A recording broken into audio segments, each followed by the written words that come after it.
ब्रह्मांड में धरती धूल का कण भी नहीं। मान लो अगर धरती धूल के कण के बराबर है तो सूर्य संतरे के बराबर होगा। आज भी इस धरती पर 70% से अधिक जल है। धरती के वजन से 10 गुना ज्यादा इस धरती ने जल को वहन कर रखा है। मानव आबादी धरती के मात्र 20 से 25% हिस्से पर रहती है, उसमें भी अधिकतर पर जंगल, रेगिस्तान, पहाड़ और नदियां हैं। इस 20 से 25% हिस्से पर ही रहस्यों के अंबार लगे हुए हैं। ऐसे में समुद्र के 70 से 75% हिस्सों को तो अभी मानव संपूर्ण रूप से देख भी नहीं पाया है। प्राचीन काल से लोग सागर की यात्रा करने और इसके रहस्यों को जानने की कोशिश में लगे हुए हैं।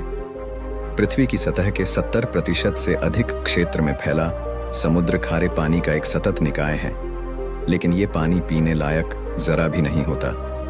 कुछ देर इसमें नहाने के बाद आपका बदन चिपचिपा हो जाएगा। मनुष्य ज्यादा समय तक समुद्र के पानी में नहीं रह सकता, हालांकि इसके लिए उसने समुद्री सूट विकसित कर लिए हैं। फिर भी कहना होगा कि कुछ सागर का पानी मात्र खारा ही नहीं है, कहीं कहीं वह मीठा है, लेकिन पीने लायक नहीं। समुद्र को सागर भी कहते हैं। सागरों से बड़े महासागर होते हैं और 3 ओर से घिरे समुद्र को खाड़ी कहते हैं। हालांकि सभी महासागर एक दूसरे से जुड़े हुए हैं। क्या आपको पता है समुद्र के 3 प्रकार होते हैं, जिसमें पहला है महासागर। पृथ्वी का वह भाग जो विशाल जलराशि से घिरा हुआ है वो महासागर कहलाता है। पृथ्वी का 70% भाग महासागरों से घिरा है, जिसमें प्रशांत महासागर, अटलांटिक महासागर, हिंद महासागर, आर्कटिक महासागर तथा दक्षिणी महासागर, कुल 5 महासागर हैं। प्रशांत महासागर और अटलांटिक महासागर का विस्तार उत्तरी गोलार्ध तथा दक्षिणी गोलार्ध दोनों जगह है, इसीलिए भूमध्य रेखा के उत्तर में स्थित उत्तरी प्रशांत महासागर तथा दक्षिण में स्थित दक्षिणी प्रशांत महासागर स्थित हैं। इस प्रकार कुल मिलाकर 7 महासागर या 7 समंदर हैं। दूसरे नंबर पर आता है सागर। लवणीय जल का वह बड़ा क्षेत्र जो महासागर से जुड़ा हुआ है, जो सागर कहलाता है, जिसे कैस्पियन सागर, मृत सागर, लाल सागर, उत्तर सागर, लापतेव सागर, भूमध्य सागर कहते हैं। तीसरा गल्फ। जल का वह भाग जो 3 तरफ स्थल भाग से घिरा हुआ है उसे गल्फ कहते हैं। गल्फ व खाड़ी लगभग समानार्थी शब्द हैं, जिसमें अरब की खाड़ी और बंगाल की खाड़ी का नाम ज्यादा प्रसिद्ध है। वैज्ञानिकों का अनुमान है कि समुद्र का जन्म आज से लगभग 50 करोड़ से 100 करोड़ वर्षों के बीच हुआ होगा। दरअसल धरती के विशालकाय गड्ढे पानी से कैसे भर गए यह अनुमान लगाना मुश्किल है। दूसरी ओर इतने विशालकाय गड्ढे कैसे निर्मित हुए यह भी एक बड़ा सवाल है। वैज्ञानिक कहते हैं कि जब पृथ्वी का जन्म हुआ तो वह आग का एक गोला थी।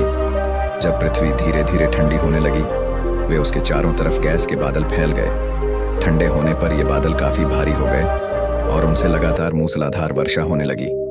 लाखों साल तक ऐसा होता रहा। पानी से भरे धरती की सतह के ये विशाल गड्ढे ही बाद में समुद्र कहलाए। पृथ्वी की 70.72% सतह समुद्र से ढकी है। पृथ्वी के लगभग 36 करोड़ 17,40,000 वर्ग किलोमीटर क्षेत्र में समुद्र फैला हुआ है। विश्व का सबसे विशाल महासागर प्रशांत महासागर है, जिसका क्षेत्रफल लगभग 16 करोड़ 62,40,000 वर्ग किलोमीटर है। यह विश्व के सभी महासागरों का 45.8% है। प्रशांत महासागर के भीतर जल जंतुओं की एक रहस्यमयी दुनिया है, जिस पर अभी भी खोज जारी है। प्रशांत महासागर विश्व का सबसे गहरा सागर है। इसकी औसत गहराई 3,929 मीटर है। महासागर को छोड़कर यदि हम सागर की बात करें तो विश्व का सबसे विशाल सागर दक्षिण चीन सागर है, जिसका क्षेत्रफल 29,74,600 वर्ग किलोमीटर है। समुद्र की लहरों को समुद्र विज्ञानी ही जानता है। समुद्र की लहरें 3 तरह से पैदा होती हैं। पहली समुद्र की सतह पर बहने वाली हवा, दूसरी चंद्रमा के कारण उत्पन्न हुआ ज्वार और तीसरी समुद्र के भीतर कहीं आया भूकंप।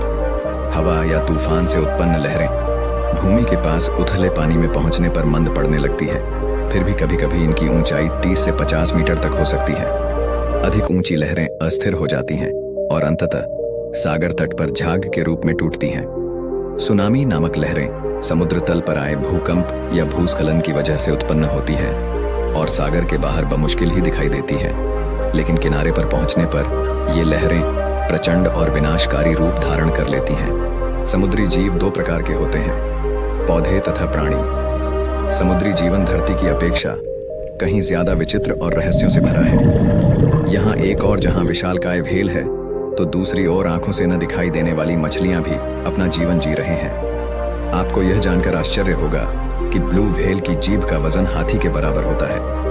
महासागर में मौजूद सबसे छोटा जीव प्लैंकटन है। समुद्र की गहराई के इस 1% में रहने वाले जीवों और वनस्पतियों की किस्मों के बारे में वैज्ञानिक जानकर हैरान रह गए हैं। इन महासागरों के गर्भ में अद्भुत जीव जंतु, दुर्लभ पौधे और हैरान कर देने वाले बैक्टीरिया मौजूद हैं। वैज्ञानिक कहते हैं कि समुद्र में जीव जंतुओं की 2 लाख से अधिक प्रजातियां विचरण करती हैं।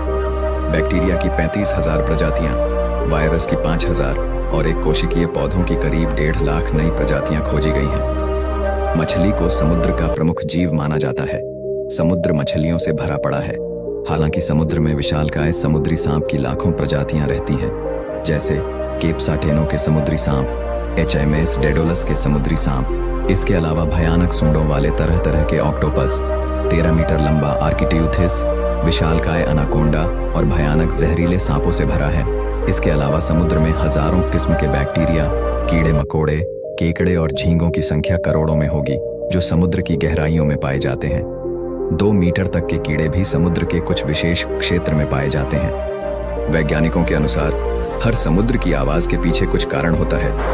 यह आवाज समुद्र की पहचान होती है। धरती पर जितना दबाव महसूस होता है, समुद्र की गहराइयों में यह 1000 गुना ज्यादा होता है। इतना ज्यादा दबाव कि बायोकेमिस्ट्री भी यहाँ फेल हो जाए। इस दबाव की सच्चाई यह है कि समुद्र की तलहटी में रहने की 1% से भी कम जगहों का अभी तक पता चला है जहां जीव और जंतु रहते हैं। तो इसी के साथ हमारा आज का ये वीडियो होता है खत्म। वीडियो को पूरा देखने के लिए दिल से आपका धन्यवाद।